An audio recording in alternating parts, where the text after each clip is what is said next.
এই যে আমি পাঙ্গাস মাছের মাথা দিয়ে লাউ রান্না করব, লাউ ঘাটা। পাঙ্গাস মাছ আমার খুব পছন্দ। আজকে বলতে বলতে পাঙ্গাস মাছ আনছি, বলতে পাঙ্গাস মাছ দিয়ে লাউ রান্না করব, পাঙ্গাস মাছের মাথা দিয়ে। আমি মিক্সড মশলা একটু হলুদ দিলাম, মরিচ দিব না, মরিচের গুঁড়া দিলে মরিচের গুঁড়াটা আমার লাল টুকটোকা। আর লবণ দিচ্ছি, মানে কাঁচামরিচ ছেঁচা দিয়েছি। মানে মরিচ দিলে আমার লাউয়ের একটা কালার আছে না, মানে লাউয়ের কালার অল্প মশলা দিয়ে রান্না করতে হয়। যখন মরিচের গুঁড়াটা দিয়ে লাল টুকটোকা হয়ে যায় তখন আমার কালারটা দেখে ভালো লাগে না, এই কারণে আমি মরিচের গুঁড়া দিব না। পেঁয়াজ দিলাম, মশলা দিচ্ছি, লাউয়ের মধ্যে হালকা মশলা দেবে, মাছের টুকরা দিলাম। এখন আমি মাছটা ভালো করে কষিয়ে সিদ্ধ করে মাছটা ভাঙবো, পরে লাউটা দিব, রেখে দিলাম। দেশে যখন যাইতাম মানে লাউ দিয়া অথবা কুমড়া দিয়ে পাঙ্গাস মাছের মাথা রান্না করতো, আমার মজাই লাগতো। তখন এই জন্য আমার কাছে পাঙ্গাস মাছ খালি ভালো বলতেছে, নতুন লাউ উঠছে, পাঙ্গাস মাছ দেখাবো।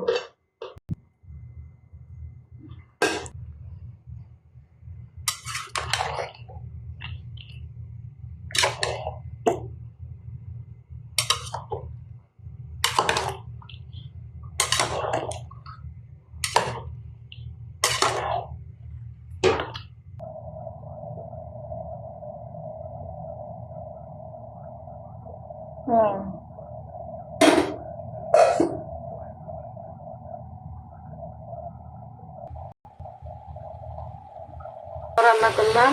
এখন হলো লাউ চামড়াটা ভাজি করব। সিদ্ধ দিলাম লবণ হলুদ দিয়ে, এখন আমি ভাজি করব। পেঁয়াজ দিলাম,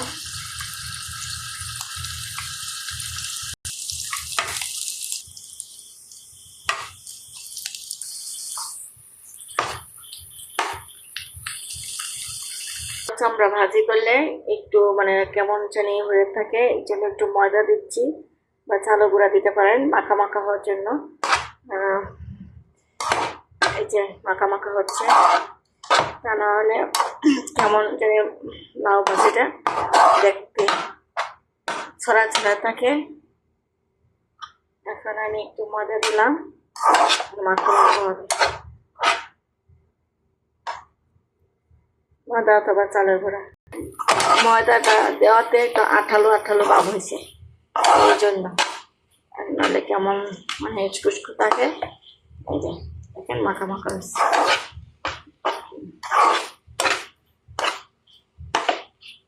লাউ চামড়া রান্না করলাম, পাঙ্গাস মাছের মাথা দিয়ে লাউ রান্না করলাম। পাঙ্গাস মাছের মাথা দিয়ে লাউ খাচ্ছি। দেখেন কি সুন্দর হয়েছে, আমার খুব পছন্দ, সেই স্বাদ।